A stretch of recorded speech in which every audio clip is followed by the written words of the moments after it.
It's great. Well, then there are people who legitimately are kind of bisexual and stuff, and that's fine. I think that's great. So whatevs, you know. It's Yes, I love the discussion where it's always like, Cider's no, like it's not a choice. Yeah, it is. Cider's like bisexual occasionally or something. It's Yeah, weird. he's like fluctuating bisexual. It's kind of most of the time it's like I like girls, but then there's occasionally just times where it's like I could totally tap that. Can we call it like bipolar sexual or something like that? He He often describes it as he likes putting his dick in pretty things. It is the best way to discuss it. I was about to ask you, Cider. So when you say pretty things, are you like looking for like a J-Rock boy or something like that?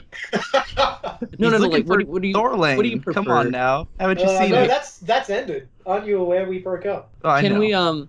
Can I discuss something like kind of strange? I mean, do you consider yourself like a twink guy or like a bear guy? Because I would definitely be closer on the bear side of it rather than twink side. High fucking five! You're the first person I met who also like goes on to that end of the spectrum. Because a lot of people who I meet who are gay are just like, I really like them pretty boys, little slender. I kind of like manly men, you know. That's just me though. A man's man. Wait, did you mean which one is he attracted to, or which one does he consider himself? Because I think Cider likes twins. I interpreted it the other way. Shit! You phrased that question the wrong way. You phrased him too early. Yeah. My quest continues. What do you consider yourself is what you said. Oh, I didn't mean to say that. Right. How about you, Mr. Jesus? What do you consider yourself? Well, I definitely consider myself to unfortunately be more of a bear in the sense that I am overweight, but not like super overweight. Like I'm working on it, not you know. Very overweight. I'm so you're more of an otter in that sense. Okay, so you're overweight and I'm overweight, and I'm not gonna admit to being overweight. Look, okay, so I have like bulimia and I'm crazy and I consider myself to be like the most fat person on the face of the planet. I have huge body dysmorphic like sort of image issues. And so, you know, when I say that you shouldn't take me too seriously when I talk about myself in a negative way, and I definitely do not mean to make anybody feel bad about their own weight and stuff. It's okay. I don't feel bad about anything. I have an ego the size of a black hole. That's cool. Wait, does that mean it's big or small? Like you can't interpret it. It's like beyond comprehension. Like ego swallows planets and divides them into halves until Freud would have a field day with you, Digi. Fucking oh my hell, god. Man. Yeah, Freud had a field day with a lot of things. Including cocaine. He would get such a fucking headache trying to figure my ass out. Like, he could just sit there for this show for one episode and go, I'm done. This is enough material for my next 3 books. He's just gonna come down to it and then link all your problems to that diet green tea, Digi. I'm so sorry.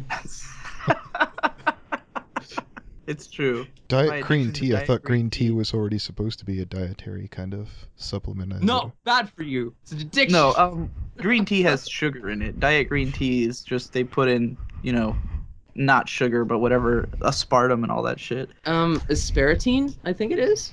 If I'm just completely mistaken. Whatever. Something like that. One of them sugar substitutes. He's joking about how Dr. Wolf once ranted at... Did I ever tell that story on here, Cider? About Dr. Wolf's moment with Dr. Wolf he tried to do with me? I'd like to hear this. Like, Spanish Inquisition will know about... He knows Dr. Wolf well enough to understand. Because I don't know if Cider knows. I've never have enough dirt on Dr. Wolf. Go. I want to hear it. Everyone is making me want to meet him just so I can get filled with enough rage for, like, how...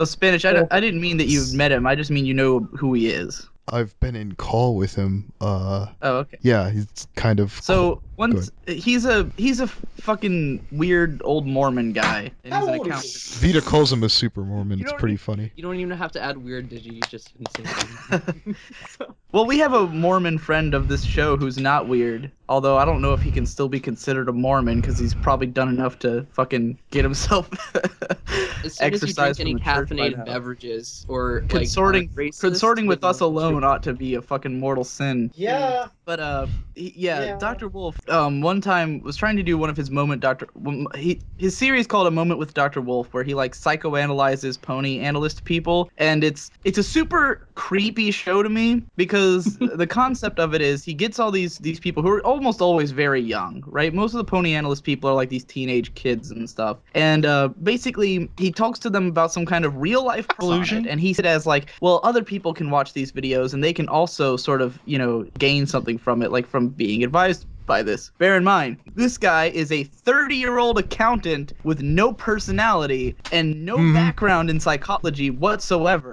who is trying to help people with their personal problems. Digi, may I please all- go it on all this started- one? So bad. I had a friend on there called, his name's Peter, he goes by Neuromancer, and he wound up going like this philosophy rant for like 5 or 10 minutes. Completely schools Dr. Wolf. Does an amazing job on there. And at the end, Dr. Wolf goes, it's good to help people. I'm like, you didn't fucking do anything. You're a fucking moron. Holy shit.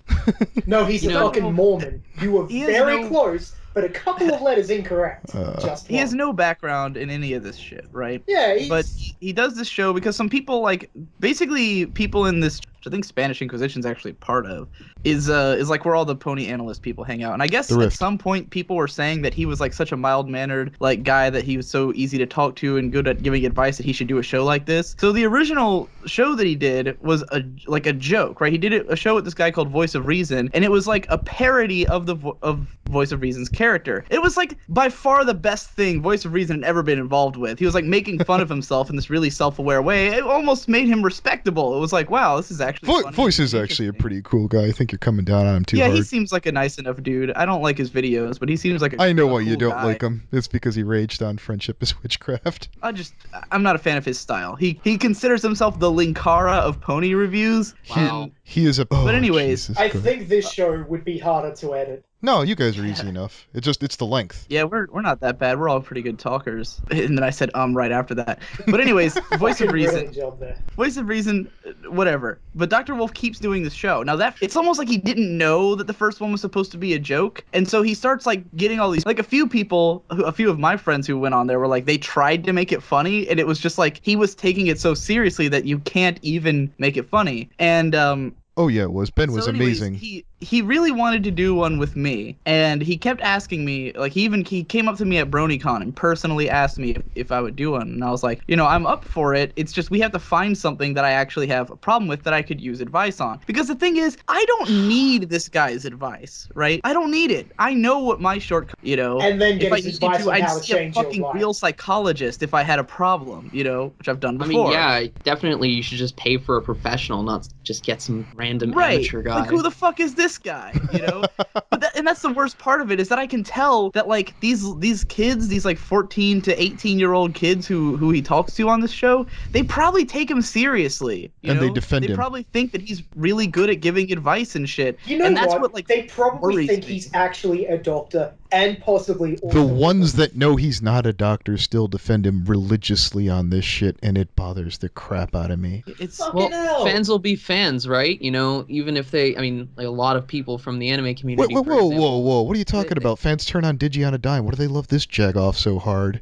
Oh, that's right. No, Digi gets like the craziest comments, like where they're just like, "Oh my gosh, he's become like a smoker and a drug addict and an alcoholic. I just hate him now. Post Digi, he used to be so cool, and now he talks about this like animu shit when we go back to ponies." And it's like I see this shit all the time in his comment section, and I just go, "What the fuck?"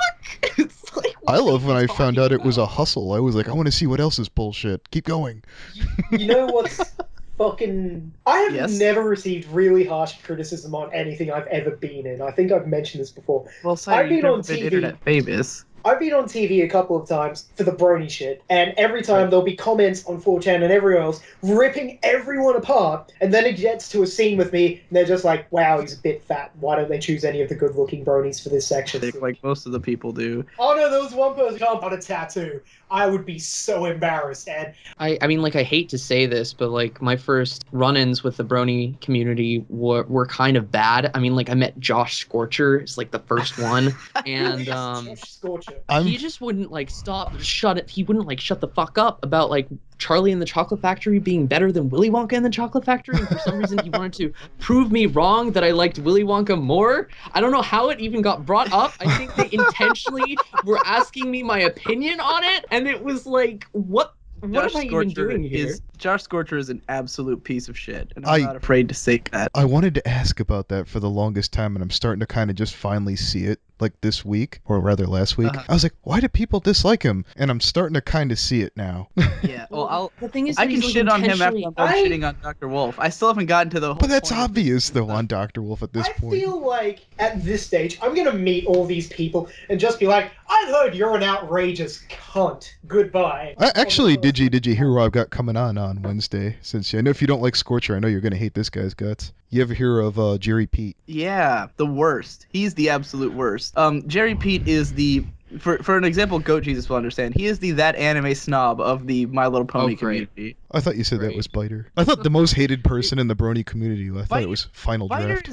Byter is not as much of an asshole as that anime snob is, where Byter more insults you once you've been arguing with him for a while, and I don't feel like his intent is malicious. He's just a fucking asshole. But that anime snob is a guy who's just a fucking complete dick who just goes around insulting people and telling them their opinions are shit and like shitting on everyone. No, and that's Jerry. He'll call you a pleb, and cats? if you haven't like seen a specific amount of shows, because he prides himself on the fact that he's watched 4,000 anime, which I don't know if that's true or standard. You can't say anything, and you're a pleb especially if you disagree.